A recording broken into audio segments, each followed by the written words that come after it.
UBC. UBC. Université belgo-congolaise et opérationnelle à Kinshasa. À côté des facultés déjà existantes, sciences sociales, économie et gestion, développement communautaire et environnemental, droit, l'UBC ouvre une faculté de santé publique et une grande faculté de médecine aux atouts innovants. UBC. Avec ses nouvelles tours jumelles, l'UBC fait de son cadre le meilleur à la mesure de ses ambitions. Pour une carrière réussie, pour faire de vous des perles rares des entreprises, l'UBC met à disposition une ferme agro-industrielle, une bibliothèque bien enchalandée, une salle d'informatique à la pointe du numérique, un cabinet d'assistance juridique et un hôpital performant doté des laboratoires d'analyse médicale aux standards actuels. Une télévision moderne bien équipée. UBC.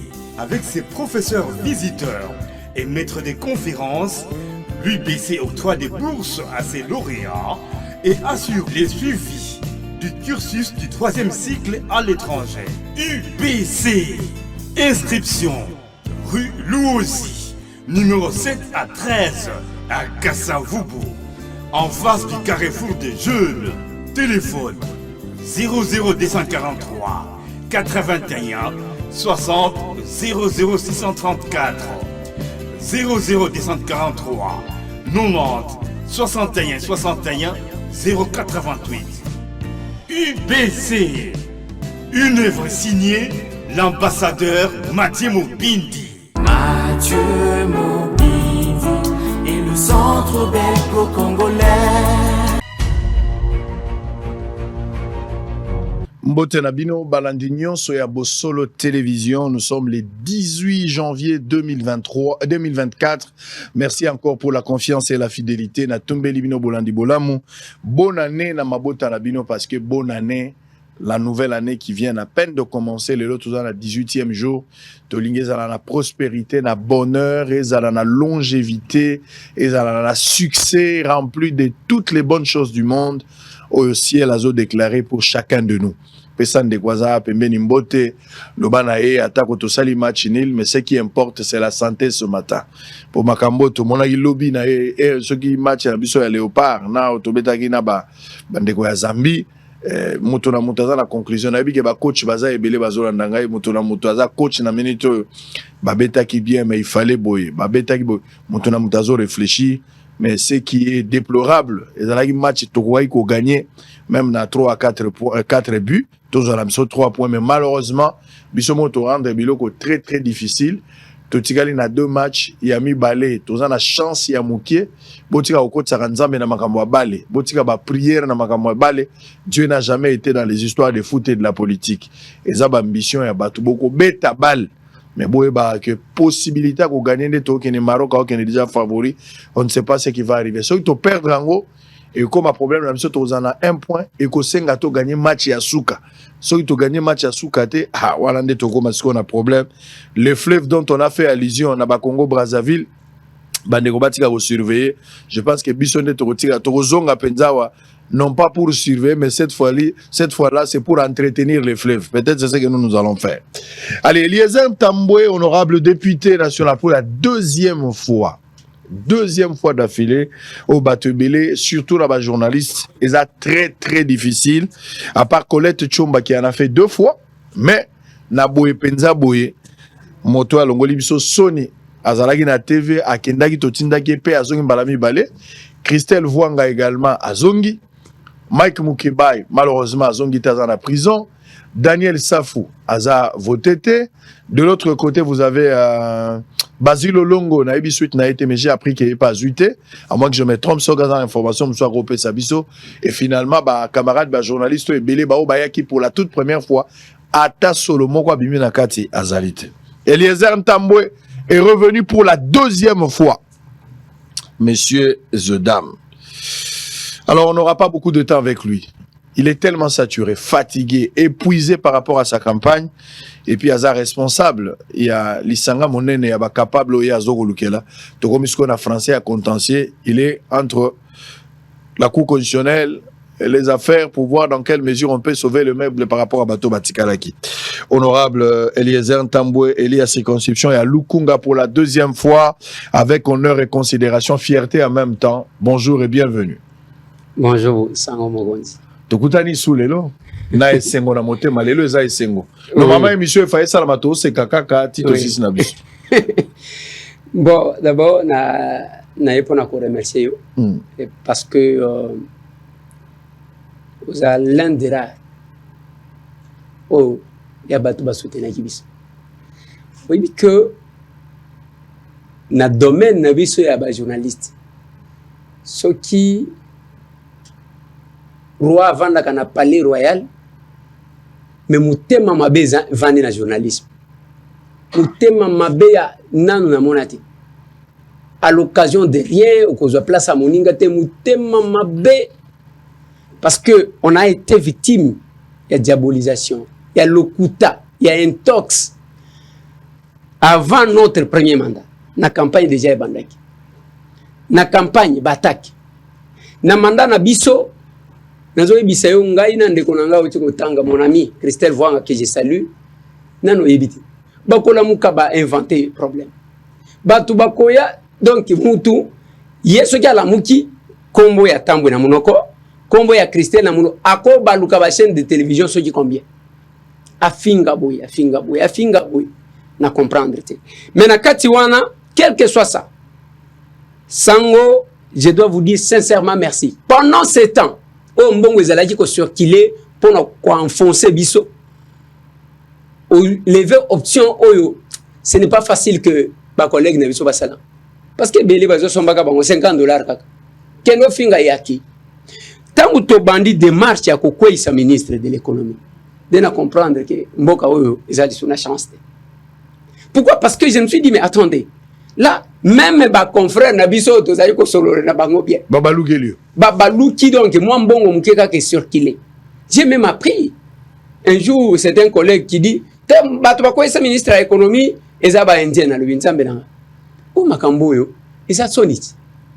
Pendant ce temps ce que vous se rappelez babimisaka côté il y a président Bati Mokolo ministre babimisaka que no écoutez Ibrahim Mokolo Sosimex ndem to apesangai $700,000 pour na koisa ministre et vendi keye le jour il y a débat il y a question à ministre mbongo ekota je l'ai dit à la télé oyo kaka président Bosoazo Loba les débats se déroulent ici à l'intérieur je n'ai envoyé personne dans les couloirs oyo pona ni na lobango mbongo ekoti bande gonyo so to wana bazo chamunoko $1,500 alors que na yebi comment bayaka ko proposer yo parce que c'est le moment où l'argent circulait au lever option au lobby je ne peux pas prendre l'argent au soutenir biso en tout cas Sango en toute sincérité ce sont des choses que je ne pouvais pas vous dire à vous mais que je devrais dire dans une autre émission parce que ce que zolo bana mutu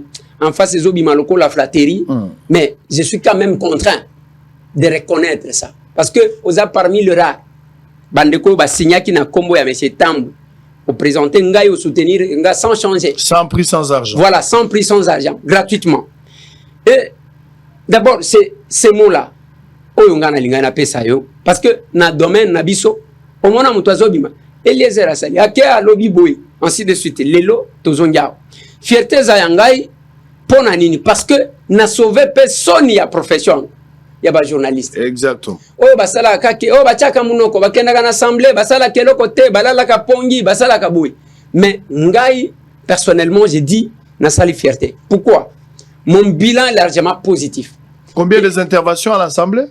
En tout cas nako compté je sais session moko ya mois de mars na sala ki 36 interventions ndeo bachaki na site moko ba lobby 36 na lobby na bango ezali ya session moko na lobaka na batu bayebisa ngai 5 députés o baleka kibiso bapesa ba élément muto akopesa zate nous sommes intervenus on a contrôlé on a proposé des lois tala ndenge nzamba salaka À la dernière minute, le 9 décembre, loi na biso sur l'ordre de la sage-femme, et qui publié dans le journal officiel.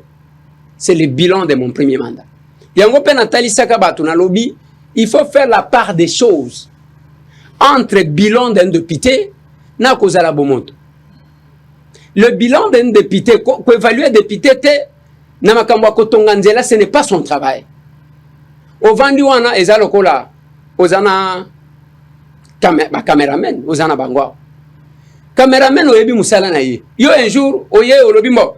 Yo ndenge ni no montage ba élémenté. Non, ce n'est pas son travail. Musala na eza montage te, musala na eza caméra. Musala na ye eza ko pungisa mutuka na yo te, ce qui est baby. Eza ko simba caméra. C'est ce que j'ai dit, le mission d'un député. Un député, on l'évalue sur les deux missions. Est-ce qu'il a contrôlé? Est-ce qu'il a proposé des lois? Et c'est ça, ce que j'ai dit. Mais aujourd'hui, nous sommes fiers de faire ça. Mais Sango, je reviens encore pour vous remercier. Parce que ezala qui pas facile muto akola muka bimisi bamanga. Omona babambanga bana te. Si naebi. Babimisi moko. Ça y moi na Brazzaville. Babimisi bana babimi déjà 3 ceux qui yo mona jika moko. Na Brazzaville. Omona ya na jembelite boya mutuka. Oyo abeda sholo ayambachi. Na sima nyoso tu wala après na ke États-Unis bazui photo benza. Ba monter Photoshop ndenge balinga ba montelenga photo moko na mwana mwasi balobake ndeko laser bakangie kuna. Donc ba monter photo na ngai na telemi na zana neige na mwana wana ke papa ya mwana yeyo amona yake kotika mwana naye. Esili mususu abimi oh na ebi na luka ka mutu akende ko luka wana za soki 18 ans soki 19 ans. Oh papa na ngai na luka ka ye azalaka na 6e na leki na lobi mwana na ngai soki ozamwana na ngai yaka. Donc, on m'a collé des histoires comme ça, au point où il y a même les gens qui ne savent pas faire la différence. Faire la différence entre la position politique et la relation en tant que bateau. On peut être, opinion qui diverger. Mais, cause à la bateau, tout ça bandeko, tout cause à la famille, tout le monde en amboka, Albert Moleka, Dirkab, ya Etienne Tshisekedi.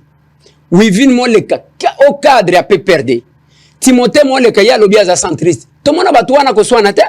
On sait faire la part des choses entre relations les relations la famille. Oui, mais au comment on mutu a telemi azolo bazolo et aussi oui mais que ba journaliste na benga kabango les collectifs des rwando-kabilistes. Des collectifs des rwando-kabilistes. C'est-à-dire, ils ont des journalistes manquent message de Balekisaka. Ce qui est mode opératoire na bango. À cause de combo, il y a un Congolais lati. Dès qu'à lati, on a peut-être tozana docteur Mukwege, tozana candidat mususu ou candidat malheureux mususu. A vu combo ya mutuana, net azo défendre, mais vrai objectif, ils ont faire passer message à Rwanda. Yango zomona, on l'utilise comme ça. Je me demande, les Congolais qui passent leur temps, il y a Kolanda, babomi, un militaire, par le Rwandais, bango, bamoni nanga bimi kuna, une aventure aux hommes ke oyo, et au Genata Musikate. Azo piller minerai, il y a otoye, pour financer ba Rwandais.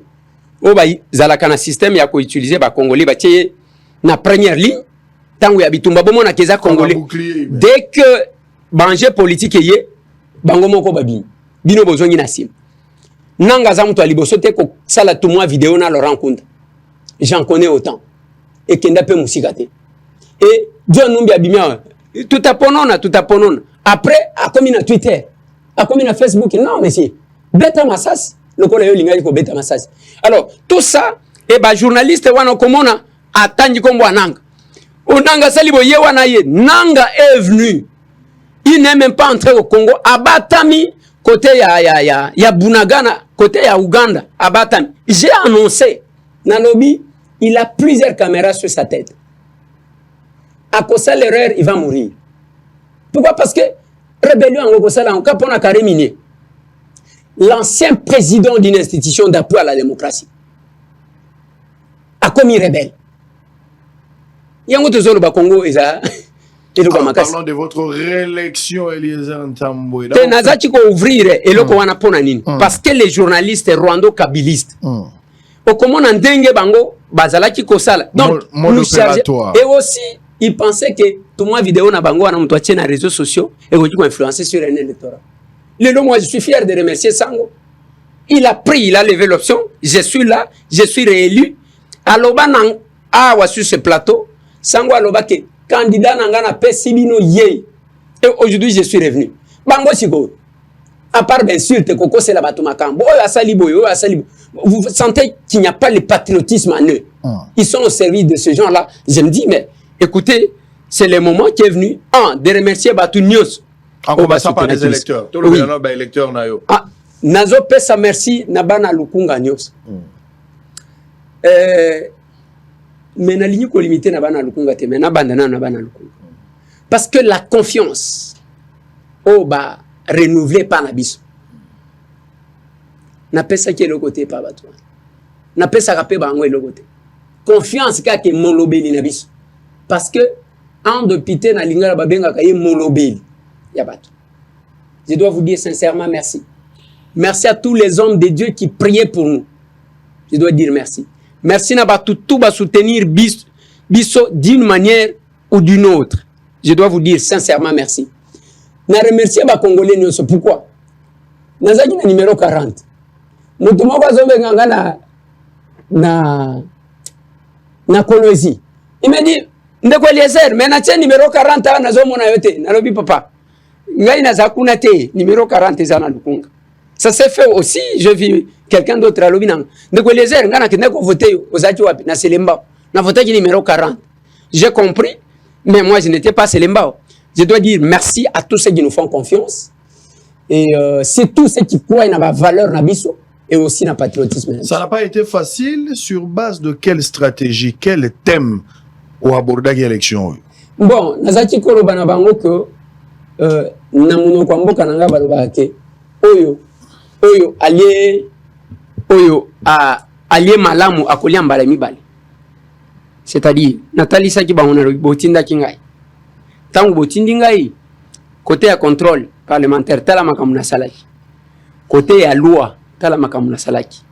Oyo etikali neti awa ya une loi que je n'ai pas fait passer oyo nazo zonga nango ya sika. Ya liboso de le premier jour na kosenga kamera ya bosolo et ya je dépose cette proposition de loi. Ou je redépose. Quelle est la proposition de loi? La protection des instituts, qu'est-ce que j'ai dit? Des entreprises publiques et de ses agents, de leurs agents. Pourquoi? Parce que les lobes entreprises publiques et nous au monde. Et ça, nous avons eu des canards boiteux. Et ce sont nous, pas politique. Parce que les lots, dès que nous nommé Eliezer, déjà Jeffrem, Nayewan, nous avons le nombre à batute. O Jeffrey Mazanango, nazota le loko mokote, nazota la entrée na bangote, comment il fonctionne en enveloppe salariale, nazota la yangote. Naye, ok, nazuna nou, na bengi ici na bande konanga ya mboka. Boya, ya biso tout. Alors, nazui ba capable na tondisi, wana poudre kakaboy. Poudre kakaboy na mutu. Kofuta bango e komi problème. Mais tangu na yena, na kotisi batuan. Nombre, o Jeffrey par exemple, azaki, na capacité il y a 100 agents. Nde oyo enveloppe salariale na ye ekoti ko supporter na makamususu. Menga na ye siko na ye na 150 personnes. Donc to le kisi le double ya bato. Mais il n'y a pas de conséquences. Mbongo ezate. Mais il y a ko futa bato wana. Ndezo mona tozana 24 mois ba futa kabisote. Biso ba politique. So kinga na bimi mususu pe aye akoti asali la même chose. On a des nombres pléthoriques dans l'entreprise publique. Les gens en insécurité et la société on parce que les politiciens promouvoir en grade. Les élus là que tu vois, qui sont dans les entreprises publiques, ils ont des promotions en grade.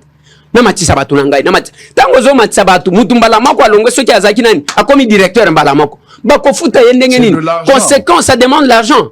On ne planifie rien. Voilà la première proposition de loi Oyo. Nazo Kotisa. Vous consistez sur Nini? Na lobby protection, il y a d'entreprises publiques. Très bien. Na ba agent na bango.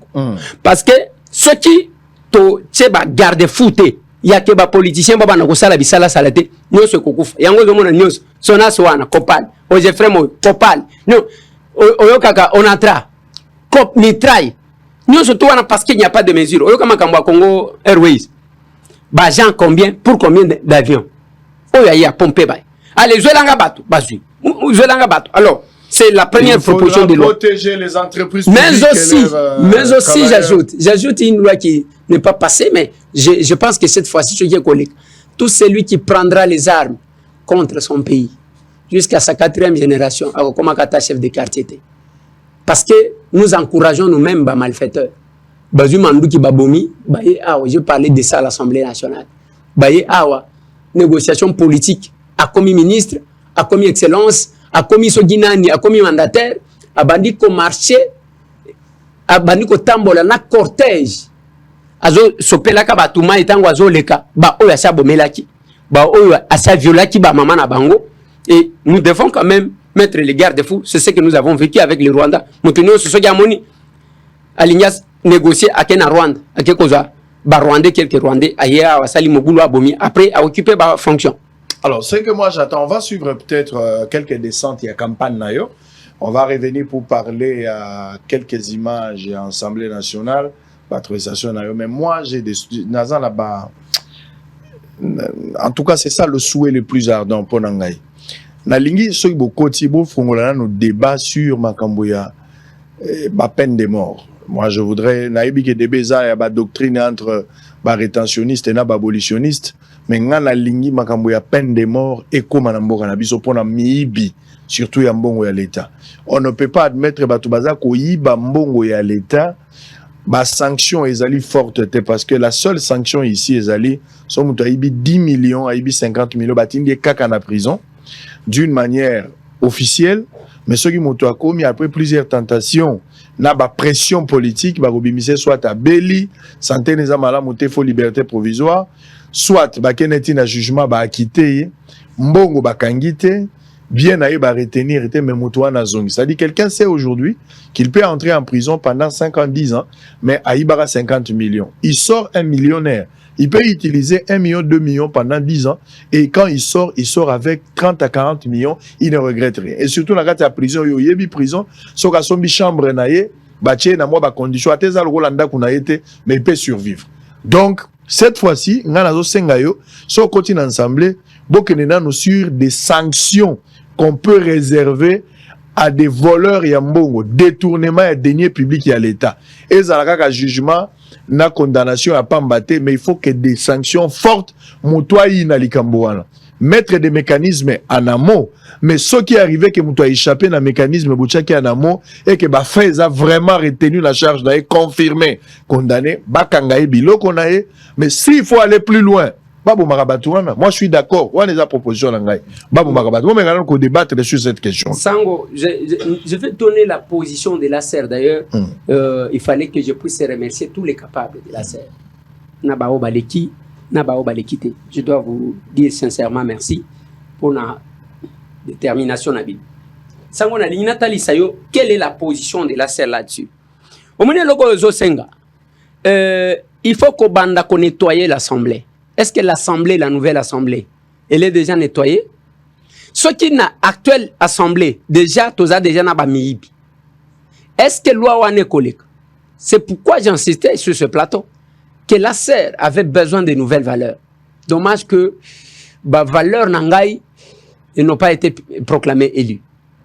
Les valeurs n'angaï et belé namoni bangote et belé namoni bangote tozana muke o tozui mais et belé na bango batika liliban.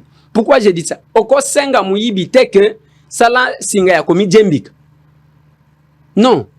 Même loi o nazolo ba ancien rebelle. Tomeka chawati. Elle est quittée parce que c'était rempli de rebengo. Oh, les anciens rebelles. Bissona Acer, voici comment nous voyons les choses. Parce que la peine de mort, même dans le pays à vieille démocratie, les États-Unis, Babomakabatu, au salier lokomoko, surtout trahison contre leur pays. Tuni oligno kufandengeni. Na chaise électrique ou bien na fusillade. Oponi ceux qui na chaise électrique, bavandi ici. Bazo matsaka moto, maleme kufi. Ok. Ça existe. Bissona nous payer comme stabilité, auto abolir peine de mort. Dans le secteur, il y a détournement, il y a fonds publics. Voilà ce que nous nous proposons. Et ça, que ceux qui m'ont tout bakangi,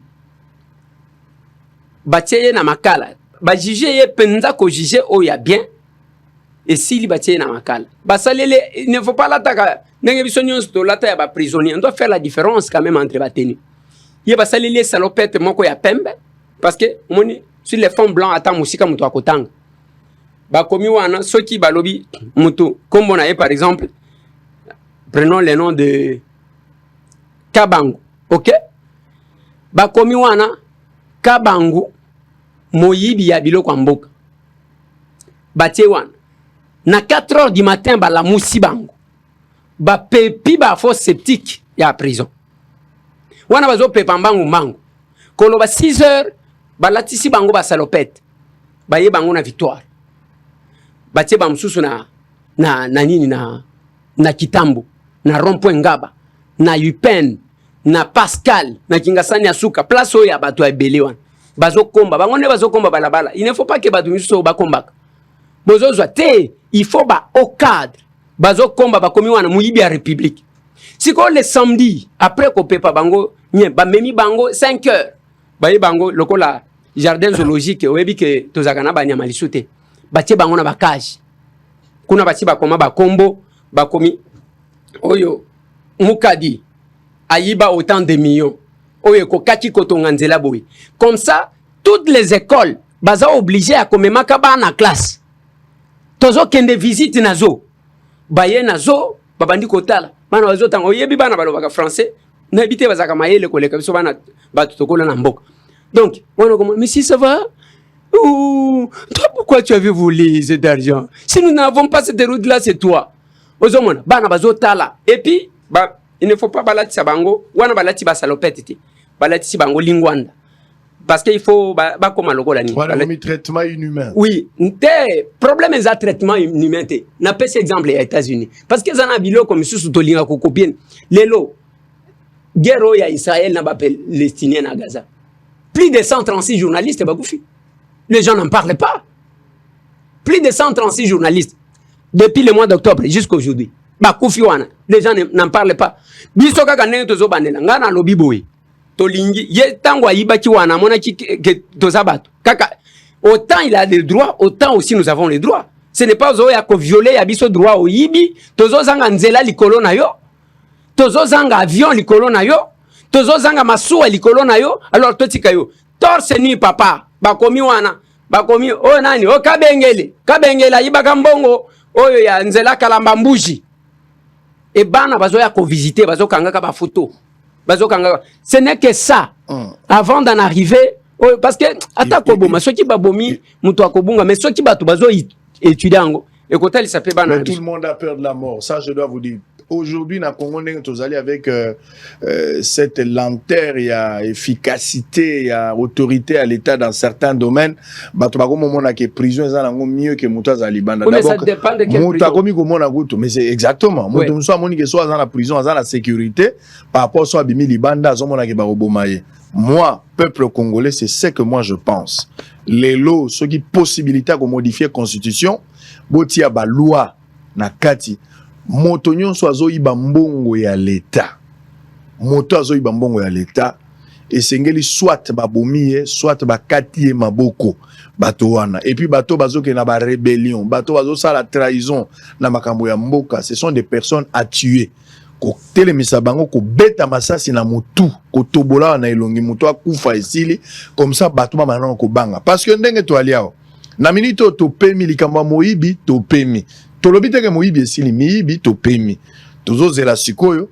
To silisa makambo ya cour constitutionnel, to silisa makambo ya ba élection ba sénateur, to silisa makambo ya ba gouverneur, soki makambo nyonso wana esili, makambo informateur e bandi, soki batie gouvernement e bandi, gouvernement wana ba kopesa ka moi ba français mike 3 mois avant tokoma mois de juin juillet, suka août, moyibi ya kozala.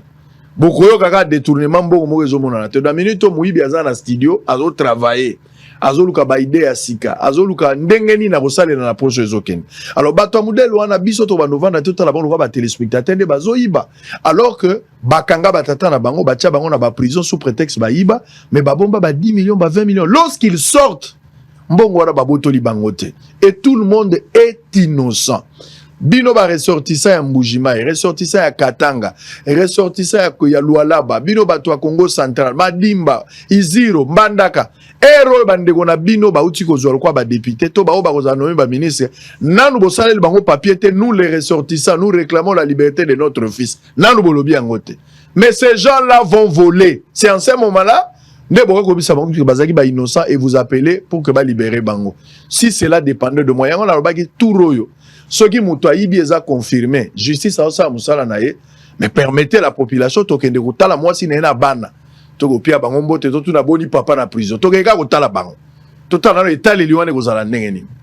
Parce que muyibi akozala leste, ya yiba mais moi si na bana bavandi kimi alors bazo jouer na mbongo ya yibi. Tokotala moi si na bana, tokopesa bango ka mbote loka mabe kozala te. Santé na bino boni papa za bien, tozu ba nouvelle tobi. Mais ce que total après nouvelle, les conséquences seront réelles.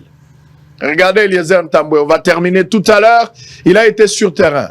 2 mandats consécutifs. Et puis ça maté, bato belé bayaka bo badendi bakei. Na baki ba masse belé ba kozanga nambo ka kosomba bula diamba. Ta la difficulté ba komi nango lelo. Ba massa bazo tambola na nzela ta Lazare zaki boyete. Ba komi ko senga ba voix lisa lisi aveugle. Kane bandeli boy. Na zui 290, bo sunga ngai 290 ne bandeli. Bon coup constitutionnel tango confirmer. Toyebi yo ndengo zalaka toyebi kokoka nzala te toyebi mandicité yo kokoma to kuto na boulevard na bandeko na biso o bazala pasi basenga ka lisalisi avec salisa député kala lisalisi aveugle salisa député ka to yo kango akala mingi. Regardez, on se retrouve après.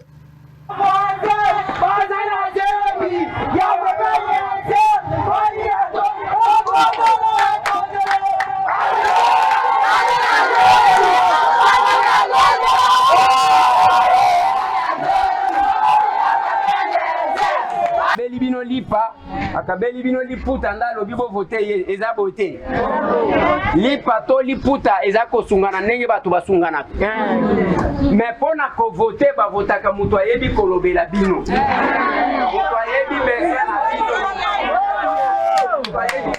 bino yango na lobaka na bato mikolo nyonso il faut bokeba na ba escroc bokeba na ba coopérant politique yako kende kuna lo yange wana kala mingi te lelo campagne ezosila lelo ti na minu ekosila tokomona lisusu moto akosekisa baningi parce que tangu biso tosalaka pesa moninga sourire na 2019 bazati koloba na biso vous allez vous épuiser lelo nazomona babasha bato ebele bazoseka nini parce que bamoni que élection et pusani balingi bakosa bato lokola bato malamu na kamwa ka bato misusu balobaka pona komina Kinshasa onde komina na biso za boite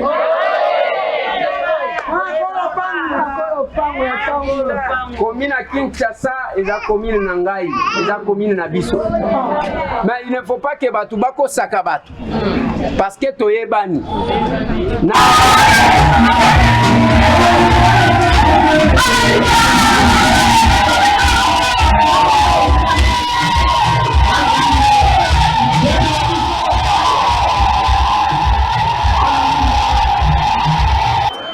yango to décidaki sur invitation à Maître Michel oyo aza représentant na nga na provincial na Lingwala pour que toya tosolola na bino mpona ngonga oyo ya suka nazoyebisa bino babashi wana nyonso bozomona na nzela lelo na milieu ekolongwa eza boye te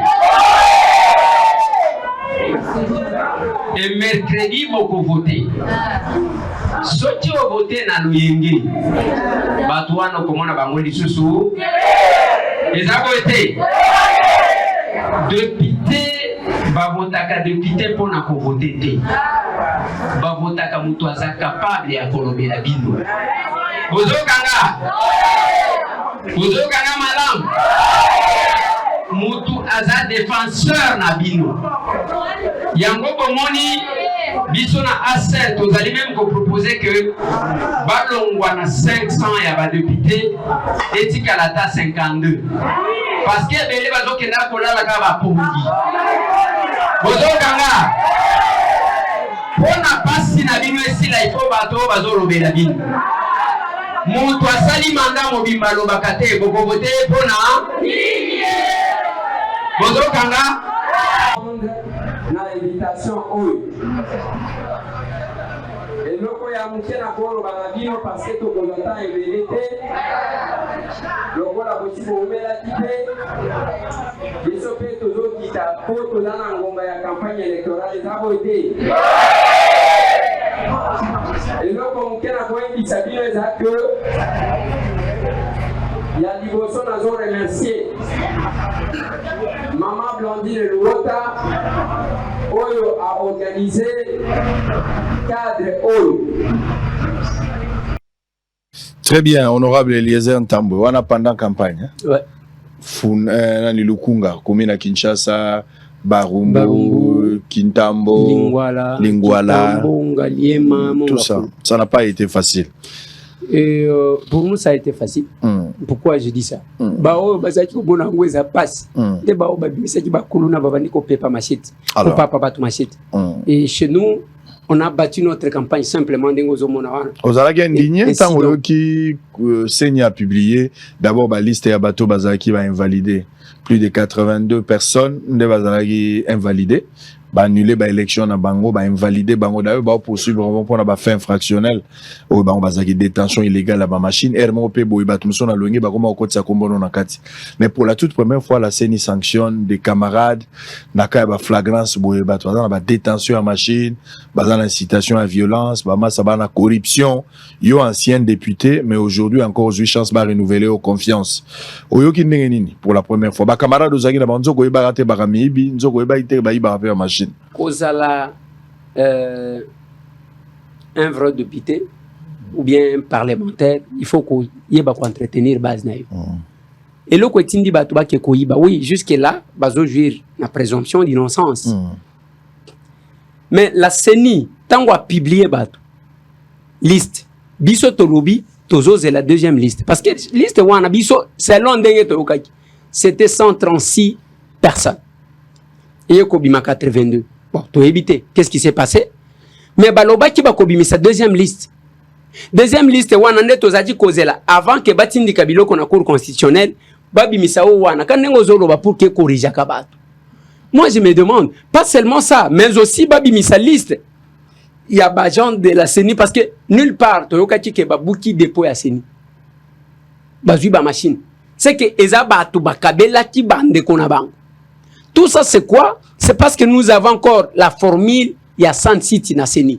Formule, il y a 100 sites, il y a Kolobanine. Donc, Bato Bavandi, Bakenda Kosa l'Implis 4, et Kitati na CENI. Bazui Batia Kadima, Mutuna Mutuale, Tinda Bato. Tous ces gens-là, les membres du bureau, tous ces gens-là, ce sont nos anciens collègues députés. Donc, Bapirje Bangote Pono Kobimisa Makila, il y a politique. Il continue à être politique. La conséquence, Zanine, le Kola Tozaba collègue. Non, Sango. Au moni ndengo za wana, est-ce que koche langa chef d'antenne wana za la mutunangai? Yo lobia c'est mon frère. Au kamati mutuano ete. Mutuana koza la redevable vis-à-vis de moi. Machine avant et comme akuna, ya joua kabeli ngana no machine. Donc on ne doit pas sanctionner que ba bénéficiaire. Il faut pas sanctionner aussi ba oyo ba pesa ki ba machine. Retenez. La loi électorale otozanango, ezo prévoir ba poursuite au niveau pénal. Et ba poursuivre bango. Nous avons besoin de la suite de la liste, tous appelés na posa, il y a que gens de la CENI au bazala qui impliqué. Ça va nous aider. Oui, je sais que quelques-uns d'entre eux, et cause à la, tu peux te retrouver au mauvais endroit, au mauvais moment. Pour des raisons d'enquête. Mais batala batu, si comme muto asala kinini, je parlais de plusieurs cas. Na lobeli na kabinda kuna. Et que kuna oyo ngai na mukonzi ngai ndeni mutu na tutak après babande ko kanga bakanyo oyo muyibi bakanyo oyo kuna muyibi bakanyo oyo muyibi. Bon, je me pose la question, comment ils ont eu les machines? Le kola babukati de poya senite la seni de place to saluaki kadima. Oh, une enquête approfondie également. Nalobaki ba politiciens ba candidats nyonso même ceux qui sont restés dans la députation provinciale na municipale. bazobe la maladie babengi l'académie. L'académie. L'académie. Et cette maladie-là, ils ont qu'à deux fois. D'un côté, ceux qui ont peut-être moutou. Sangwa zozeli sangai, oh, izela tokutana. Ozoze, nazozela. Papa, boni ko kadime ngabo iko. Boni ko zeli sangabo. La force à vous, mais là, ozo kadime. Ozo kadime ngai. Alors, mais l'académie zoaka, siko yo, sans ce mot ya matata, ce qui est ligné frappé. Parce que c'est une maladie évolutive. Ce qui est ligné est frappé yo, ligné koya, ozaki espoir mingi. Et ligné koya, ouane jusqu'au l'académisation. Donc ils ont comment ils ont kenendengwa. Alors comme la phase amabé. Et comme une phase amabé, on dit le cancer na phase amabé. Siko eko frapper yo na modèle one. Mais ce que nous voulons, la CENI on a salué. 26 chefs d'État annoncés pour la prestation de serment à Mokonyamboka. Mais c'est déjà pour ce 20. Oui, c'est déjà pour ce samedi. Ils ont pas embatté parce que bamoni ke musala basalaki ezalaki bien. Mais il fallait poursuivre. Le kola bakanga ki bamiyibi. Il fallait continuer. Je salue mon collègue Dominique Mounongo qui a reconnu qu'il a gagné la députation nationale, mais Moïse Katumbi, il y a attentes, a échoué. C'est ça aussi le jeu démocratique. Je vais vous lire d'ailleurs une déclaration politique avant de terminer. Alors, je pense que c'est ça, c'est comme ça que nous voyons les choses. Makambouya liste, il faut babimisa bamiyibi mususu. Attention, au même temps, bakanga batu pona 100 jours, batiki bango, bakanga batu. L'avantage avec le régime Tshisekedi, et kanga kaba kasik nango. Attention, il y a ça là 2 jours. D'abord, c'est que les kabilistes, basala kate. Olinga te. Attention, qui chef de l'État et mon quoi, le kia lobike. Te mutuana bozomo nezala qui bien te. Mais peuple, asa benye nani muyibi. Moi, je pense que c'est ça. Ne fût-ce que ça. Nous voulons que ça continue. Alors la Cour constitutionnelle, est-ce que vous y croyez? Oui, la Cour constitutionnelle, il y a un homme de Dieu. Jusqu'à preuve du contraire. Pasteur Kamoleta? Oui, je pense. Les révérends pasteurs. Moi, j'ai eu à échanger avec lui une fois. Pour Nayoka Sangoke, Bazote Kabasiège. Au moni, Tozana Kinshasa, il ne faut pas tout inventer Bamakam. Alors, Natuni, pasteur, Babsinga Kozote Kabasiège. Abiba, tu vas causer la surprise. Ndenge Kadimazaji Kolobana Batu. Batu bazo calculer, bazo kanisa qu'il n'y aura pas élection le 20, élection au Salem. Tiens Salim. Moi aussi je crois que le président Kamoulet, il ne va pas brader sa personnalité pour un moins bon muki. Bien que j'apprends, Batu Missou s'il n'est pas au courant, bazo va que tous les juges de la cour baza fait mandat. Basé la candé occasion pour que Babima na quelque chose. Et moi je pense que Moutako Bima na quelque chose proprement bon ya Moutokinae. Très bien, je vais vous lire quelque chose, vous allez donner votre point de vue. On va terminer la deuxième partie, on va recevoir Paul Tshilumbu, un autre candidat député national élu de la Tchangou. Paul Tshilumbu, réélu aussi pour la deuxième fois, consécutive. Paul Tshilumbu Abab, pour la deuxième partie. Okulele pa ya okulele nani yawa MC Babaye nazo kamwa député azo senga salisa député honoraire li salisa aveugle salisa député honoraire okoteka mwanda kosomba ka wana loko yeba ko bomba te na ibi penzala na okoka kanzala te na ibi yo oyeba kite okoyoka unaona. Je vais vous lire quelque chose. Déclaration politique. Celui qui fait cette déclaration se nomme Monsieur Frédéric Bola. À titre strictement personnel, je félicite Monsieur Félix-Antoine Tshisekedi pour sa victoire et son élection au scrutin du 20 décembre 2023. Il est désormais le président légal et légitime de la République démocratique du Congo et doit être reconnu comme tel partout. C'est une question de bon sens. Nous devons le reconnaître et l'accepter.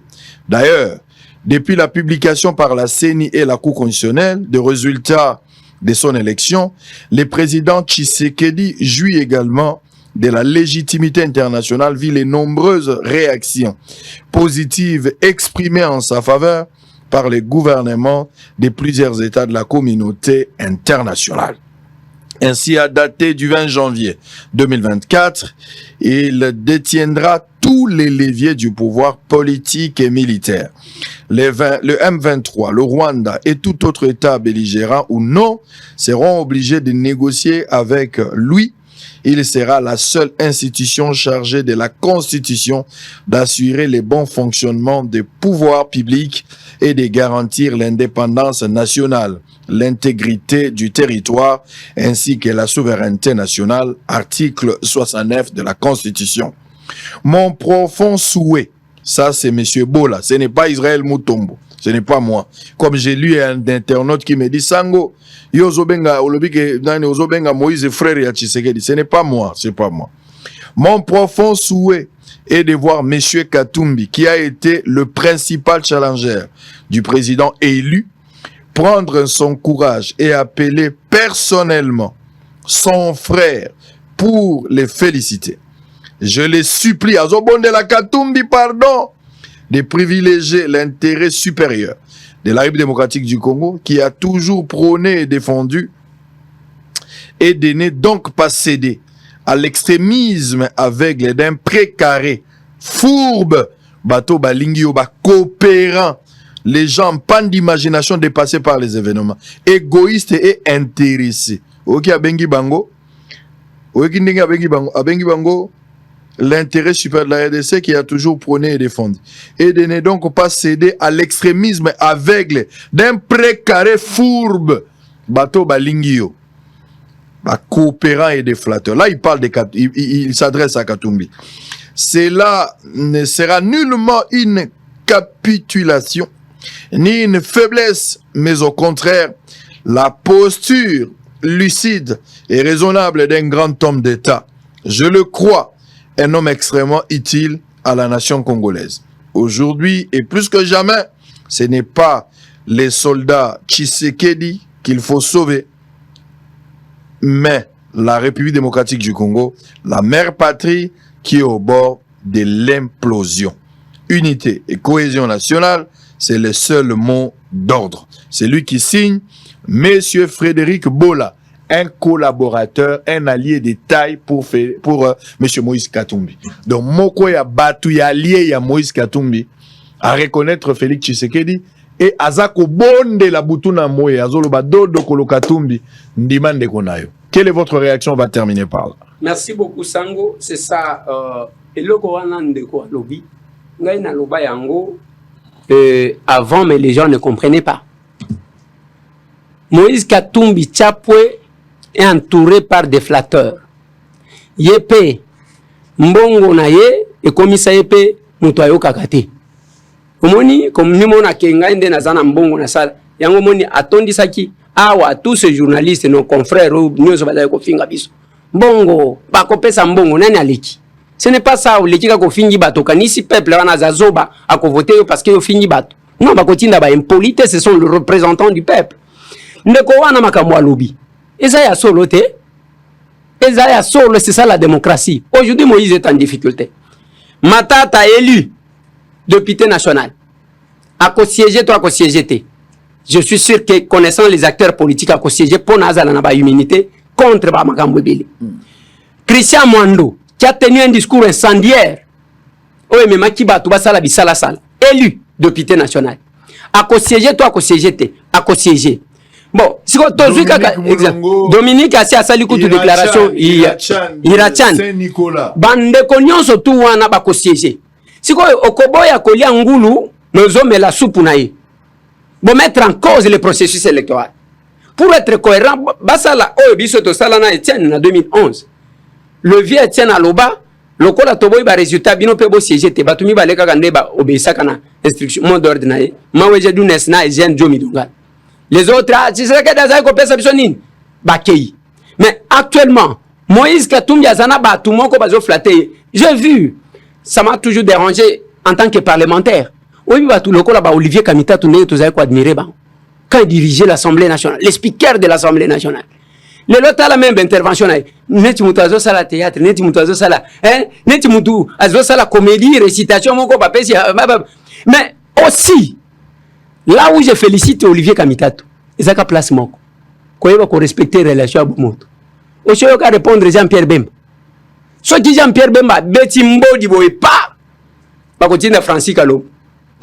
Jamais Olivier Kamitatou a réagi ça. Alors que Bemba, ce qui a Betty Katumbi, au Kabor Moko Amakasi. Jamais mona Olivier Kamitato voilà. Kuna abendani. Bazui Francis kende ko attaquer. C'est que j'ai toujours condamné parce que Francis Kalom doit revenir sur eloko yela kaye. Il y a conflit ya Muyambo na Katumbi. Bakota ka ba makambu wana tangu ba tumi ba lewana ba yokani ezalaki soni akotala na boy. Et j'ai toujours conseillé, je connais solution na ebi, en tout cas un monsieur très intelligent de suite. Mais à comme tout na teke pour nini Kamitatu porte-parole yo za adjoint à répondre à ce qui bembalo. Yo batinda kayo. Il y a ce problème là. Quant à ce qui concerne Moïse, Moïse doit comprendre que oyo komama et chez komama. Ceux qui sont malades actuellement, ils ont ba bazaji ko benga ye ba pro, bango pe ba pro c'est ceux qui processent. Ba prochain. Ba prochain. Le prochain. Bango pe ba comment qui ba prochain pour le moment et cause à la prochaine chômeur et cause à la nini, moi je ne sais pas. Mais on reste na mutu moko Moïse Katumbi, ce qu'il n'a pas compris c'est quoi? Ils a des fois voyant Nzambe. Po balobela ka makambuya. Oh voilà Tokenda 2018 Félix asala bongo putsch à Genève. Bokenda ko sala Félix. Nzamba yebi ko confondre batu parce que plan na yeza plan na binote. Et batu nyonso et comme débat na bango ezala ka yelo moko. Mbongo. Trump as président américain. Yewana za na primaire na États-Unis. Ocho ya beti masolo mbongo na ye. Mbongo na yo za mbongo na yo. Et mbongo ango za ya ke soki ba pesio le $100 ozoze la tour na yo ba finga yo. Alors quel avenir pour Fayoulou, pour Seth Kikouni, pour Franck Ndongo? Mon vieux Martin Fayoulou. Oui, mon vieux Martin Fayoulou, moi je le conseille parce que je suis parmi les rares. Ba tutozolo bata ceux qui tozana divergence d'opinion. Je respecte mon vieux Fayoulou. Parce que je connaissais parmi les rares autres na bangona baba là-bas. Et bele wana muto akobata ma ina ebi ba musuba quel avenir pour Fayoulou? Zela nanu nazolo baté. Mais le mal c'est quoi? On va Lelo vieux Martin a commis ce qui pasteur Théodore Ngoy azala ka candidat président bambula news. Mais na ebité ce qui a 50 voix. Ce qui a linya tanga ba yeba tie siège ya telemi wana batangela ka yebiloko.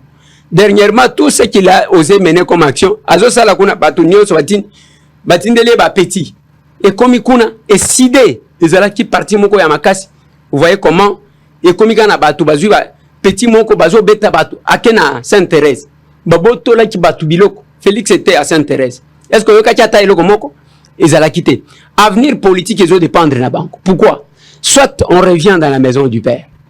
Ah, qu'il fallait le revenir. Oui. Revenir. J'avais aimé les jours que le chef de l'État lui disait Martin. Martin, bonjour Martin, comment ça va? Ça va bien, Excellence. Ça, j'avais adoré. Et puis, tant que vous battez les temps, vous battez les bouées. Parce qu'il y a solo liti. Martin, on a union sacrée. Et un problème à Kokota na union sacrée parce que l'union va soutenir le chef de l'État dans la union sacrée. Il y a ceux qui sont à l'union sacrée, il y a ceux qui sont en dehors de l'union sacrée. Et ça kozonga nda kwa papa. Bana Etienne.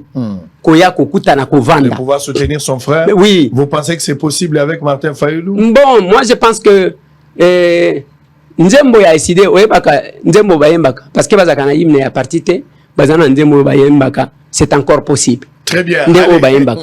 Mais nazo silisana. Non, nous sommes nazo silisana. Non. Na lobby boy. Je dois recevoir bon Chilumbu aza collègue nangai. Il y a pas de souci. Aza collègue nangai. Chers collègues. Mais que j'ajoute s'il vous plaît.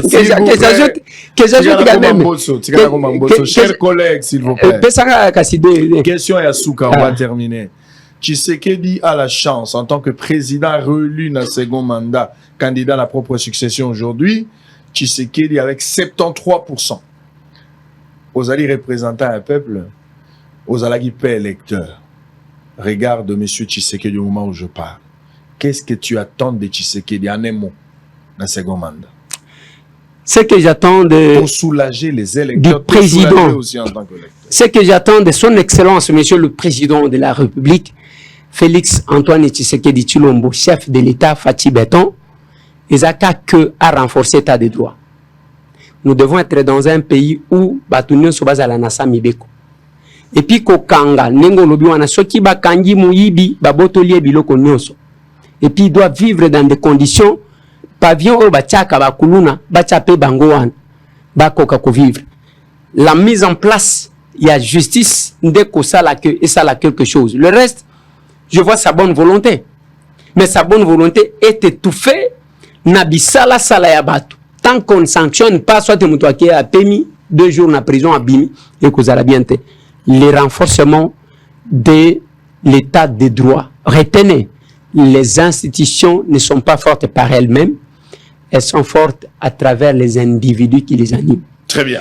À ça là que Alinguet a joué son rôle. Batuno Sobayebi. Kadima a joué son rôle. Batuno Sobazotala. Mais ce qui a poni batu ya nengwana chacun se démarque dans le secteur naïe. En tout cas, cause à la malade. Très bien, merci Eliezer Ntambwe, félicitations. Moi, na yakolo lopa confirme. Et si on a fini pour aujourd'hui. Non, mais fais ça en 30 secondes. Olingo lo basuni. Oh. Papa, mais papa ça comme tata lilo basuni. Allez-y. Il y a eu comme kana boto la kabuni na makasi. Na lingi na senga bino. Mokonzi ya mboka Félix Antoine Tshisekedi Tshilombo azo prêter serment na ye na stade des martyrs samedi oyo. Nazo senga d'abord na ba capable. Nyonso na siège ya ASER à 7h juste tokutani parce que biso tokotambola makoloti na stade. Na ba congolais nyonso ba électeur na nga nyonso ba congolais nyonso boya tokende ko participer na prestation de serment. Lokola ba konzi ba koya ebele sécurité ko za la renforcer tokoma avant toko taper avant. Nazo senga na ba tutu bazo soutenir mokonzi mboka. Il ne faut pas se comporter de n'importe quelle manière parce que tozana bapaye. Il y a aussi ça, Makamusu bazo reprocher quand même na régime, ba responsabilité bazo sala, bino ne bozo sala. Donc, les ayangoana. En plus de ça, nous attendons tous les capables, les élus de la SER, tozo zelabino na Kinshasa avant, si possibilité, il y a boya tozala na stade, après, na rentrée parlementaire, séance solennelle, au conseil le 29, tozala ensemble. Sinon, encore une fois de plus, merci. Merci. Toi, Sakindila Matondo. Asante. Accente. Merci beaucoup. Tu as félicité quand même Ogi Kalonji. Hein? Oui, félicitations, na honorable Ogi Kalonji. Moi, je suis capable. Ouais. Très bien. Allez, ça n'est fini pour la toute première partie, monsieur Zeda. Pourquoi Oseina saluer Kaka Ogi Kalonji? Douge Kulungu, capable deuxième vice-président. Vous devez le recevoir. C'est là qu'a cité, papa. L'honorable Sophie Kakouji. SG a parti Nabiso. Nous félicité l'honorable Mbaye Ouamadi. Nous félicité l'honorable Edouard Moulumba. Merci. Nous félicité Bangonos. Donc, merci. Combien? On a 6. Vous avez donc c'est ça. Yo tika kande makambo ya kotutisa. Ya kotutisa batumi. Yo posana. Vous avez dit quoi kotutisa. Eliezer Ntambwe encore une fois signé confirme sa réélection pour un second mandat. Bangona Fachi Babandaka a continué second mandat. Félicitations à lui. Ce n'est pas donné à tout le monde parce que la plupart aujourd'hui des camarades qu'on connaissait bien avant comme des députés, journalistes, la plupart sont devenus où ils seront devenus dans les jours à venir comme des mendiants, je sais pas, Alissa ici aveugle. Mais ça, Alissa ici a député en horreur. Hein, on verra. Ça, c'est des fois Steve Mbika qui parle comme ça. Dans les jours à venir, tu verras comment des camarades qui n'ont pas pu réussir, hein, comment ils vont se comporter. Ils seront presque comme des mendiants s'ils n'ont pas eu le temps de bien garder et ils n'ont pas su investir dans certains domaines parce que c'est qu'ils mangeaient comme les gens des D107. Mais on verra dans les jours. Ah, Steve Mbika, ce qu'on a vu de l'Ouest, ça donne poison. Ndekoyaku constitutionnel, cher pasteur Kamuleta. Que Dieu vous bénisse, précieux frère, grand frère en même temps, papa. Et le il y a un ciel à gagner, il y a un enfer à éviter. Ça, c'est un message que je vous rappelle. Vous le prêchez, mais je vous rappelle. Il y a un ciel à gagner, il y a un enfer à éviter. Vous savez que l'Église est humiliée par rapport à ce que Ngalassi a fait. Ngalassi a dit que Dieu lui avait parlé de quelque chose, mais malheureusement, Dieu n'était pas informé de toutes ces histoires-là. Francis Tato a parlé du haut de la chair, qu'il n'y aura pas élection au nom de Dieu. Vous en savez quelque chose aujourd'hui. L'Église est humiliée. Et surtout avec encore ce que la prophétie, l'apôtre avait donné, ça n'a pas donné ce que nous on attendait. Pour une fois, na bondeli au président Kamoulet sauver la situation. L'honneur de l'Église. Les gens vont regarder l'Église. pour une seule tâche, un costume peut perdre toute sa propriété. Bateau bazui ya solo, bayiba bavwana bangote. Parce que na minute nga na ebisi yo soko yebakite. Ndenge bazo tongela yo libanda na cour na yo. Babi bozo banda na 20 000. Ndenge ba oloba bo banda na 20 000. 20 000 na ba provincial na national bo benda 30 000. Wana ezana no ba rumeur ya bato. Ezana no lokuta ya bato. Eza makanisi, eza ba spéculation ya bato. O baza ko kanisa. Ezwa nzoto te na bondeli yo ezwa nzoto te. Benga ba collègue solo la na bango ba yoka yo. Ba juge nyonso baza na yo ba yoka yo. Il y a un honneur à sauver. Il y a un honneur à sauver. Na boyi ba longola batu illégalement na cour constitutionnelle. Ba o baza na ba droit bo rétablir bango na ba droit na bango. Eza na batu musu na moni bana basi mususu bazuite ba bien eloko eza na ngote ngala lekana ngaka na cour. Na ko bwaka maka kuna. Do ayebika soki akoti na yebite na mécanisme ni akataka bilamba pesa ka mbone mabi azonga na cour. Ba msupe ba lobi vanda likambo ya cour tuna nde biso. Bazo benga ba juge ya cour constitutionnelle baza pété lokola courant ou ma deso à goma je ne sais pas. Bo sauver honneur ya cour constitutionnelle. Bana batata république ezotala bino. Kadi malelisi bato ebele tozo croire que kadi masaki musala ya solo. Ba erreur ezanga te za œuvre humaine imperfection ezanga raté. Ba erreur pe na senye salami. Rétablir ba o bazana ba droit mais ba o pe bazwa ki déjà solo botiki la bango boto la bango ba c'était soki bazwa ki ya solo. Botanga droit. Il y a un ciel à gagner, il y a un enfer à éviter. Na bondelio. Cher président, ya cour constitutionnel, na bondelio papa Kamuleta, Noko Kamuleta, grand frère, nyonso zana espoir, charge au kadi mazaki nango, yango bino bokomi nango, avec espoir, ki bokoyo kambela nangai, boko tika moto na moto avana nesika na ye, bo rétablir ba miibite, po ba ena kanyaka, na zone di ma honnêteté intellectuelle na bino. Moi je surveille, le peuple surveille, mais Dieu vous voit. Et on verra la suite. Je voulais dire joyeux anniversaire à ma fille. Moi, moi aussi, à la France. Comme on a Kandi Bolombi. Lelo Azali ko fêté, c'est déjà une femme mariée avec son époux Azana Banana Emisatu. Nazali ko yembe la moino yangai ma kilo yangai. Happy birthday to you. Mbotama et l'amour, joyeux anniversaire. Oh ma fille, papa t'aime beaucoup. Ma fille, mon amour, ma fille, papa t'aime beaucoup. Kandi Bolombi, happy birthday to you. Yon d'espoir et à famille na bana tucheli au motema. Va de l'avant. Une belle femme. Maman Malamo pona bananaye. Une belle femme pour son chéri. Je te salue et je salue aussi ton chéri en même temps. Que Dieu te bénisse. Moi si ma yele. Azamunganga pe azo sala l'hôpital na bois kelio ba fleur. Bato nyonso ba ebingai. Bato nyonso ba lingara bo solo. Bo sangana nanga. Toebisa Kandi Bolombi. Joyeux anniversaire, c'est ma fille. Sango kolisi moi la mukolo boy. Ah, oyebagite. Première partie ici. On revient avec Paul Chilumbu. Avant de recevoir à la troisième partie, Monsieur le VPM, Jean-Pierre Liaou. À tout à l'heure. 63 ans après, le peuple congolais commémore ce 17 janvier la mort du tout premier ministre, Patrice Emery Lumumba, assassiné à Elisabethville, actuel Lubumbashi. L'un des pères de l'indépendance du Congo, Patrice Emery Lumumba, est aussi une figure emblématique de l'indépendance africaine qui a évolué aux côtés du tout premier président qu'a connu la RDC de son indépendance, Joseph Kasavubu.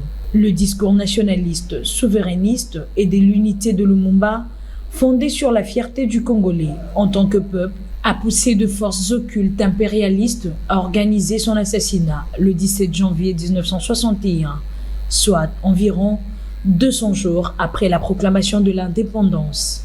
Plus de 63 ans après, le Congolais continue à dénoncer ces complots qui se matérialisent en ce jour par de velléités expansionnistes du voisin rwandais qui régulièrement fait valoir de droits sur de terres congolaises. Au-delà de sa jeunesse et de sa vie professionnelle, le premier héros national de la RDC a mené un grand combat, celui d'obtenir l'indépendance pour la RDC. Le Congo restera un et indivisible. Cette phrase de Lumumba est resté ancré dans le tête de milliers de Congolais. La République du Congo a été proclamée. Et notre pays est maintenant entre les mains de ses propres enfants. Nous allons établir ensemble la justice sociale et assurer que les terres de notre patrie profitent véritablement à ses enfants. Vive l'indépendance de l'unité africaine. Vive le Congo indépendant et souverain. Le Premier ministre Lumumba était tué à Chilatembo. Son corps était dissous dans l'acide, mais ses idées et ses discours sont considérés par de Congolais comme des écritures sacrées, soit un testament.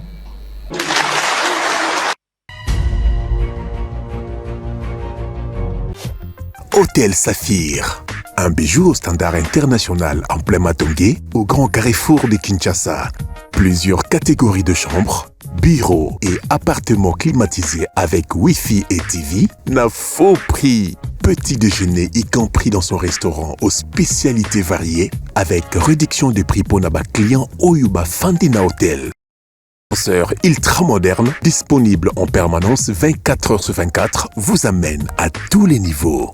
Yaboina Matongé et Zalaté. Notre adresse A4 Ikelemba, quartier Matongé, commune des Kalam. Téléphone 084 710 99 99 081 600 8000. Hôtel Saphir, beau cadre, bel emplacement, bon prix et beaucoup d'avantages. Bienvenue à tous.